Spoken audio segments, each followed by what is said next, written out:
30 minutes. I can make it whatever time you need. Why Why don't we take the break? Okay, why don't we take like a 3-minute break or something like that? It's been a long morning, so. My own little anecdote about my meeting with Carol. And I always say, and I think he agrees, that we started our careers in catalysis together. That is to say that I arrived about 30 years ago now, in 1967, at Yale to start working on catalysis. And at that time, CO had a part-time position at Yale, full-time out of Connecticut. And he was just in the beginning stages of his catalysis program there. Of course, the difference was he'd had 2 careers before that, one academic and one industrial. And so we started out together. We had continued to have long discussions. I think what's happened over the years, though, is they always involve the components of science and food and maybe a little art, and that distribution has changed quite dramatically. I think I'll spend more time on the food and wine and the art and less on the science, but they're always great discussions. So it's a pleasure to honor him this way. Well, the title's already been announced. It's a continuation, in some sense, of trying to the previous one, trying to make or tailor mesoporous electric materials. Only in my case, I'm doing it more to try to pose scientific questions than to try to make necessarily a better catalyst. The materials that we're synthesizing are what are called MCM41 materials. They were patented or are patented by Mobile. The process by which they're made is to use as a template a long-chain alkyl ammonium surfactant, and in a particular range of pH and concentrations, these materials form micelles, but the micelles are not the usual spherical ones. They are cylindrical ones, and on the surface of those you can precipitate inorganics, silica for the most part. They then arrange these rods of micelle material with the precipitated gel aggregate into a honeycomb array or hexagonal array and precipitate. And then if you remove the organic from them, you have parallel pores that are left behind. The advantage of preparing them that way is that by varying this chain length, you can systematically vary the pore length. The pores in well-prepared materials are sufficiently well ordered that they'll diffract X-rays, but you can show by NMR, silicon-29 NMR, that the walls, which are order of 10 angstroms thick, are amorphous. So my original thought when I saw these materials was, now for the first time we have not only materials that we can synthesize that have mesopores that are uniform, that was new, but what really seemed attractive about them from my perspective was that you could systematically vary the pore size, and you could pose the question for the first time, will there be effect of pore size on catalysis? And I wasn't interested in that from the point of view of transport. Really, that's another kind of question to ask. But from a chemical point of view, as you change the pore size in that range from, say, about 20 angstroms out to get your 60 or out to 100, there's a substantial change in the radius and curvature of the wall. And so the question was, and we know macroscopic thermodynamics tells us that radius and curvature does affect, say, the energy of the interaction. We know that certainly for liquid gas or liquid interfaces, say, in the Kelvin equation, the relative partial pressure is changed by that radius and curvature. It's a little harder to measure surface free energies for solids or solid interactions, but they have been measured. And again, you know that as you change the radius and curvature, you change the thermodynamic energy certainly. So the idea was that we were going to try to put sites in the wall, vary the radius and curvature, and see if we could see a catalytic or chemical effect. And we first did that incorporating aluminum, and that work is in the process of being published, and there we did see an effect which I talked about in the previous meeting. And here what we're going to do is incorporate titanium and vanadium into the wall and ask the same question. Is there effect of the pore size on the catalysis? I'm not going to go through the details here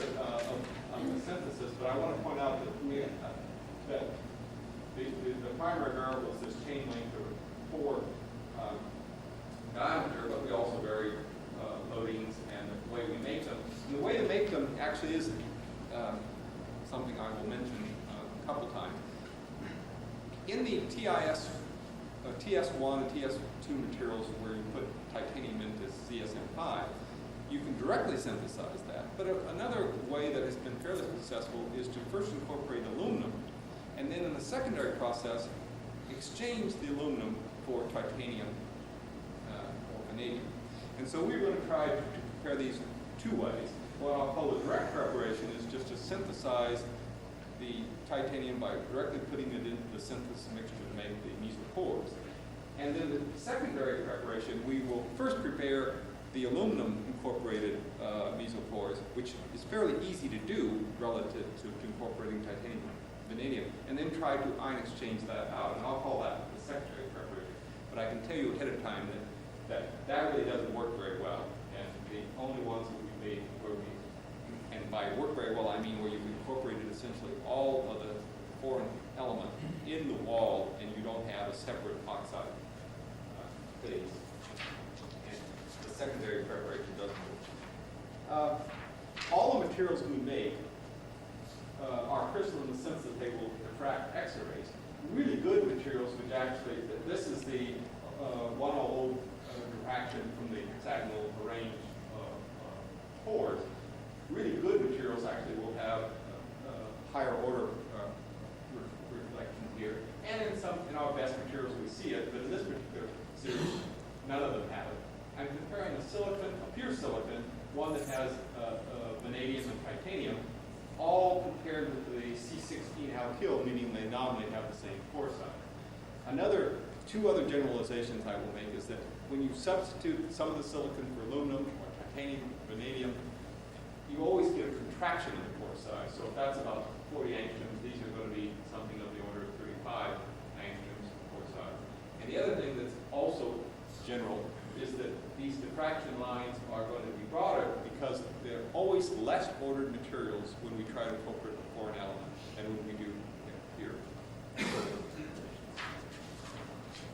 We do a whole lot of characterizations, X-ray absorption, X-ray diffraction, electron microscopy, NMR. But in the end, one thing that you should just never fail to do is just to do a simple physical absorption. Because what you find is that often things that look okay by those other techniques are not okay. Here I'm comparing the series, these are nitrogen absorption isotherms for CH, 12, 14, and 16 template. And look at this material here, C12. It diffracts X-rays, it has the right vanadium, NMR, and everything, but there's no mesopores. It's entirely a micropore. It has a high surface area. It has about 1,000 square meters per gram surface area. I suspect what's gone wrong there is the template. Even though everything is exactly identical, and in fact the series of 6 or 8 materials were prepared in the same autoclave at the same time, probably the C12 template is impure or not quite the right material, and that's the reason the preparation has failed. I don't actually know why it's failed, but of course I'm going to throw the C12 out of any of the discussion because it's not a mesoporous material and actually doesn't fit our correlations for catalysis. One technique that people have used in the past, particularly for titanium, to see if the titanium was incorporated in the walls, first of those crystalline zeolite, was this absorption in the infrared about 960. It was originally thought to be the result of the titanium stretch with respect to the silicon. It clearly isn't. It's a perturbation of the asymmetric stretch of the silicon by the foreign element, but you get it when you incorporate aluminum or titanium or vanadium, and in fact you can see it a little bit in the pure silicon material. So looking at that peak, and I think that's generally now understood in the literature, is not very diagnostic about whether you put the foreign element into your material or not. The Raman spectroscopy, these materials fluoresce even though they're essentially white, and so you can't do ordinary Raman, but you can do UV Raman and move that fluorescence out of the way, which I did with my Peter Sheridan group when I was at Northwestern this spring. The primary peak that you see for all of these now from C6 to C16 is about 960. And we can use correlations developed by Iswell Boggs to sort of say something about what that might mean about the vanadium. In our case, the peak was there at around 960, and on this wavelength versus atomic distance correlation, that would suggest that we have bond lengths of order about 1.6 angstrom. Using this correlation, which is the bond order versus frequency, again at 960, suggests that our species must be a vanadium double bond oxygen species. And I don't need this introductory slide because George has already introduced us to free-edge features, which tell us something about the local symmetry. That when we get that very symmetric cubic octahedral, that free-edge feature disappears. If we have a lot of asymmetry, we get a large free-edge feature. So that one way we might ask a question about what the local symmetry is by looking at that free-edge feature. I've got some for titanium and vanadium. I'm going to skip. So overall views and just show you two, one for titanium, one for vanadium. We believe these materials are tetrahedral, but of course, exposed to water, they do absorb water and become hydrated and then approach a higher symmetry. And so when you look at them in their hydrated form, this is the titanium one, that free-edge feature is small. If you dehydrate it, it about doubles. Titanium behaves more like a reversible hydrated tetrahedral unit than vanadium does. Here I'm showing you this is hydrated and dehydrated water. There's a small change there, and we also get systematic changes in the pre-edge energy and edge energy that is consistent with the change in symmetry. But I think actually what this means is, in fact, that the vanadium actually isn't as hydrated. My picture I'm going to try to suggest is that it's vanadium, which is tetrahedral, which has 4 units, plus that double bonded oxygen, and in fact it doesn't hydrate as readily as titanium does. The other, all right, so I have a table of energy shifts that are consistent with this being a low symmetry tetrahedral unit, but I'm going to go on to some other physical characterizations that I think make the point more clearly. And one of them is going to be diffuse reflectance UV vis that von Weber.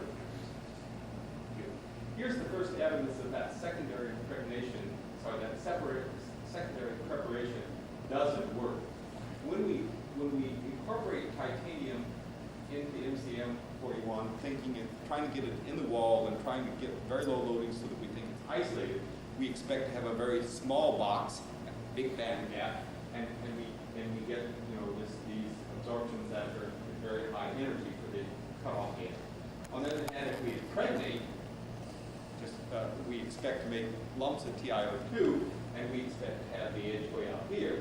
And what you observe is that in these materials that were prepared by the secondary process, where you use titanium chloride or the fluoride to try to exchange the aluminum, we actually get something that bridges both of those. And in fact, those materials are probably some where we have some of the material in the wall, but we also make the second phase of the oxide. So they're not very good materials from that perspective. This was the view graph from Bob's paper, which you've already shown, that you can measure the edges of these different molybdenous materials. And then also he showed correlate that edge with a number of adjacent neighbors and energy. And so we were going to try to do that, and did, with Bob's cooperation, look at some of his materials as references. That is to say, in this case, using the vanadium call it anions, where we have one where there's an isolated vanadium, one nearest neighbor. Well, actually, there's 2 adjacent ones here, one triangular species, and then many, and this material also many. And what you see is that as you go towards isolation, the energy does increase, and for the isolated vanadium, these materials about 3.7. For all of our materials where we think we made an isolated vanadium, they're about the same as you have for this isolated vanadium. So that's perhaps the strongest evidence they have that they're isolated. But I am still a little concerned about that. I asked a question about symmetry effects and whether that was the way to interpret this when Bob gave his talk. Another way of looking at it is simply that they're not necessarily isolated. It's just that all of those materials which are tetrahedral have this high energy edge, which is about the same as we have for these materials, and all that's distinguishing is really tetrahedral versus octahedral. My prejudice is that it's both tetrahedral and isolated, but I'm not so confident as I was when I first considered it. The thing that really convinces that it's tetrahedral is to look at the vanadium 51 NMR. Octahedral for things that have higher coordinations have chemical shifts that are down here at about -300. Things that are tetrahedral have chemical shifts usually between 500 and 600. This particular one would appear to have most of the vanadium in one environment, but a small secondary environment. And in some of our preparations, in fact, we see very distinctly two environments of vanadium. What that is at the moment, I'm not certain. But there's no question that all of the vanadium by NMR is in a tetrahedral environment. So with the combination of the infrared, the UV, and the NMR, and the X-ray absorption edge, we believe that our best preparations have isolated vanadium in the wall, which is tetrahedral, and probably tetrahedral in the sense that it makes 4 bonds to oxygens and then 1 double bond to other oxygen. So catalysis, all of that is my way of getting ready to know that we have the right materials to look at. And the most difficult problem we have is now deciding how we're going to count the number of vanadium sites, that is to say vanadiums that are in the wall, but also chemically available as opposed to being buried in the wall. Again, we have taken advantage of some things that Bob Weber was doing. I guess the fact of this, we did them together, he and a postdoc who was in my laboratory, who mostly worked with Bob, who did these experiments. It was Bob's idea to titrate them with oxygen.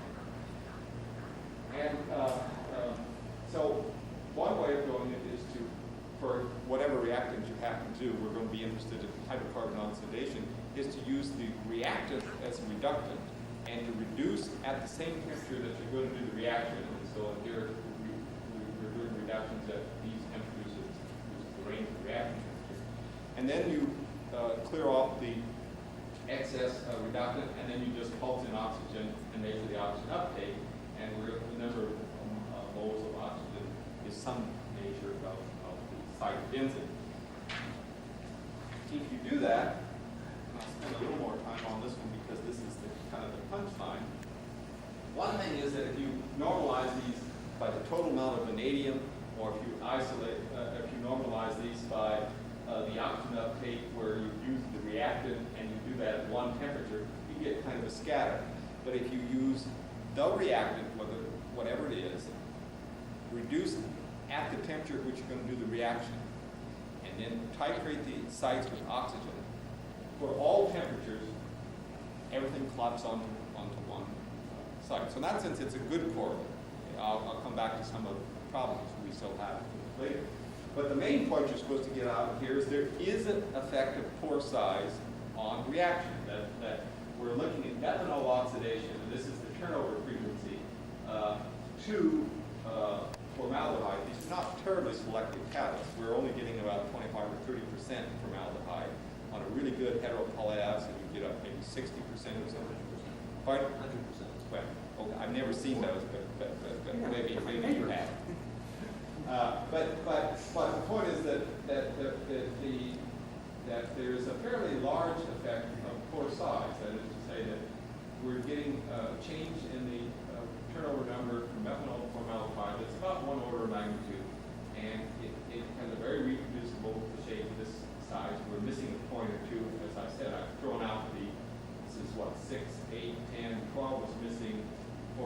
16 because that 12 material was the one that really wasn't a mesoporous material at all.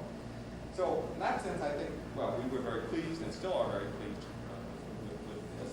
But, you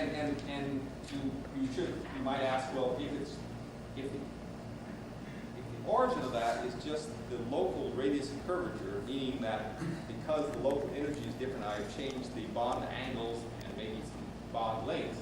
Then if I look at the kinetic parameters, mostly the rate has to be reflected in the change in activation energy, not in the pre-exponential factor. And so the activation energies ought to be sort of the mirror image of the rate, and it's first order sort of that way. That is to say, we go through a maximum in the rate, and we go through a minimum in the very shallow minimum in the activation energy. I'm showing that both for the methanol oxidation and formaldehyde, and I didn't show you the rates, but this is also the activation energies for acetaldehyde form of the oxidation of ethanol. So let me show you one of the works that we need to worry about. If you pursue this idea of titrating the sites with reductant, here I'm showing you what happens when you use the reductant methanol, ethanol, hydrogen. We also call it CO. First thing to point out is with these reductants, that would mean that at least in terms of molecule to oxygen ratio of vanadium, that about 40%, 50% of the vanadium acts as a quotient potential site. Here we reduced it to 350. About 80% when you reduce ethanol. And quite reproducibly, always see about a factor of 2 between methanol and ethanol. One interpretation of that is that you're making methoxide and ethoxide, and when you burn that off, it's more or less in the ratio of 2. The surprise was twofold. That in the case of CO, no apparent reduction. Apparently, it's just associative absorb. And then if you take it off at high temperature, you don't get any oxygen uptake.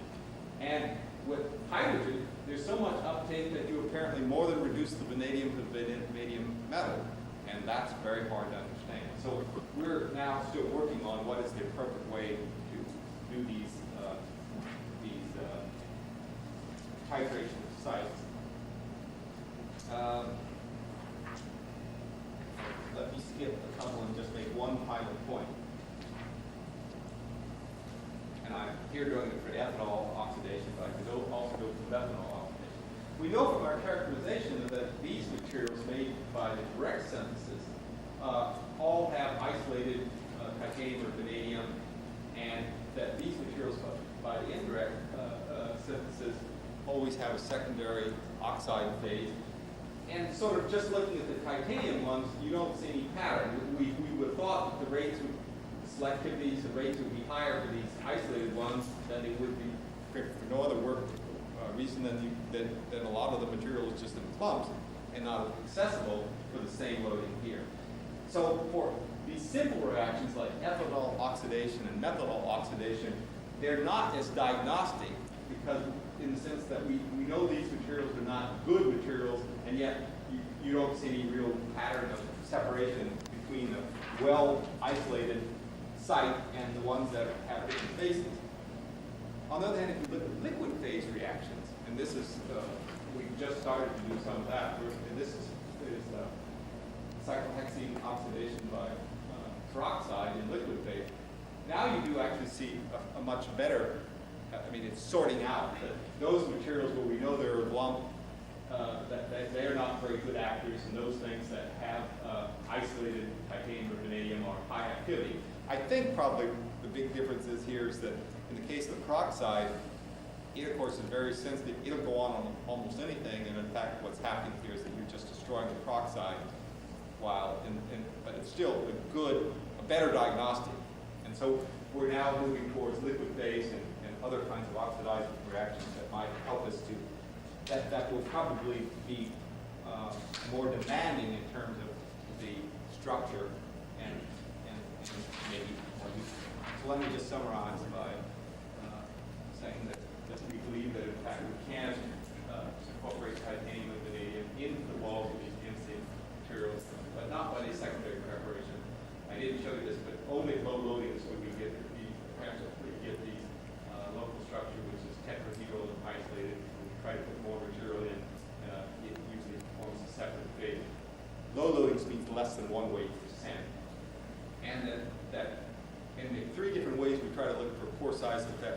catalysis as a secondary effect on metal catalysis, on acid catalysis, and now on oxidation catalysis. The largest effect that we've seen so far is in the case of oxidation. And I would acknowledge the Department of Energy for support and for your attention. Thank you.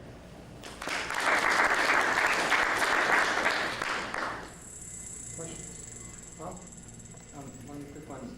The gas phase methanol ethanol oxidations, you call that turnover frequency in the y-axis, but was it actually normalized by some surface, or was it just total amount of vanadium? No, it was normalized to the oxygen sites, the vanadium sites by oxygen chemisation, which is to say, Great. Then now you have to go back to another piece of work of visual waxes, which says that there's just a very strong support effect for these oxidation reactions. In the one case, you've got titanium supported silica, which is about the least active catalyst. In the other case, you've got the titanium at least supported titanium, which is a more active support. So either you've got fewer sites, they are more active. So that may be helping you to level out these rates. you're talking about the case where I was comparing different preparations. Yeah, exactly. Yeah, you're not arguing with my nice foresight, because in that case, it's, I think, isolated. That's fine. The only question was, why do the both inclusions act as active? Because they actually are more active. So you're suggesting, in fact, that one of the things that we're actually seeing is that these lumps of the oxide are actually supported on the mesoporous, and that's changing their activity. No, I'm saying that the surface of a lump Yes. is more active than is the same species supported in the mesosphere. And it's fact of catalysis, not small. Could be. Gary, you started out saying that you were going to do something about surface curvature. These surfaces are not atomically smooth. They're actually quite rough. And so how are you going to back out the fact that, and some of them are more or rougher than others, the fact that it might be surface roughness that gives rise to local symmetry for an incorporated ion, and not the pore size with a smooth surface where you could argue it's therefore the curvature that gives rise to that? Yeah, it's hard for me to understand why the roughness on an atomic, when they clearly on an atomic scale are rough. They're not smooth on that scale. But why would that be any different for, say, a 20-angstrom particle, 40-angstrom particle? There is the other question is, if you really believe that these were pure hexagons and they were sort of crystalline, that they would actually just be parts. The only difference would be the length of the flat part versus the apex where those come together.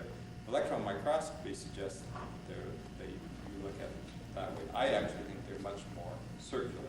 That's an artifact of symmetry that comes to electron microscopy.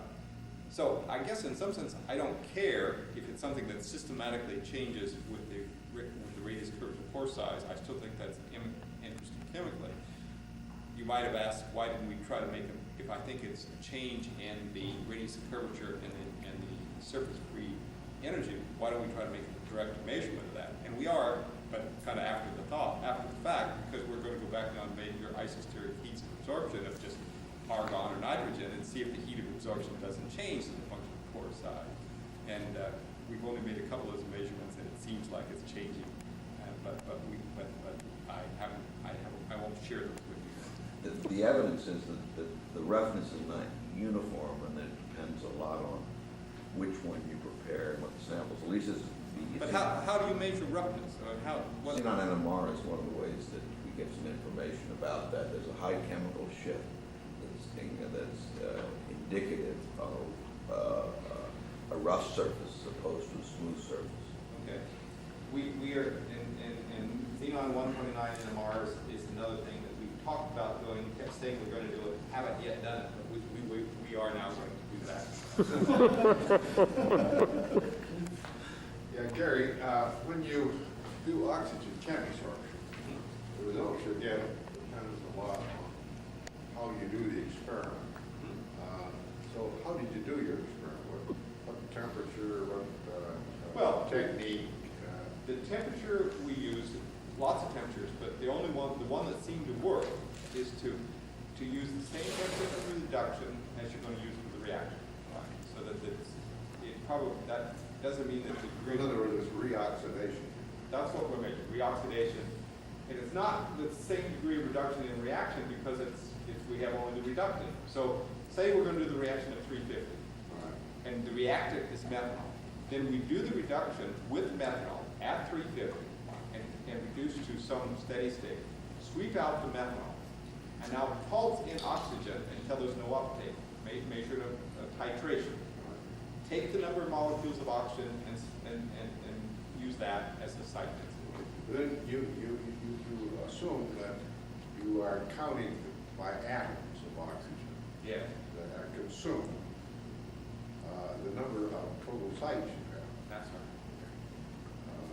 Is it possible that some sites can hold 2 oxygens? Of course, as I pointed out, that if you change the reductant from methanol to ethanol, the apparent site density goes up a factor 2 if you don't do anything else. And if you change the reductant to hydrogen, you get this unreasonably large. You get, even if you think that every vanadium would be vanadium 0, you have more apparent sites than that. So, don't know what that means. We have 2 more. George was first, and then Ralph, and then we didn't call it after that. Sorry. Okay. Go ahead, George. Are you going to try to take your pore size distribution to the limit of a flat surface? Or have you done that? Well, no, but I suspect that by the time you get out to say, 50 or 60 angstroms, that effectively things stop changing. I don't know as anybody's, well, with the non-local density functional analysis that my colleague Nemark's doing, you could actually calculate how that would change with gradient curvature. But I think, in fact, Why not experimentally, though? yeah, Try to put vanadium on silica. we can do that. And then Yeah, just measure the reactor. that's right. Very good. We haven't done that. How does the activity of the microporous material compare to these MCM41 materials? Oh, you mean the, The one you rejected? yeah. Huh. All I remember is it's way off that correlation. I can't remember whether it's low or high. You mean the microporous, the C12 one? Yeah. I think, in fact, it's low. That is to say, we have that plot, right? And I think if you put it on there, its rate is substantially lower than that correlation. So which reaction? For methanol oxidation. That's the only one we've done on that. If you're really interested, I can go find it for you and get it for you, but I don't actually remember. But it didn't fit the correlation, and of course, we were very happy to find that it was quite a different material, because that gave us a reason for throwing it out of the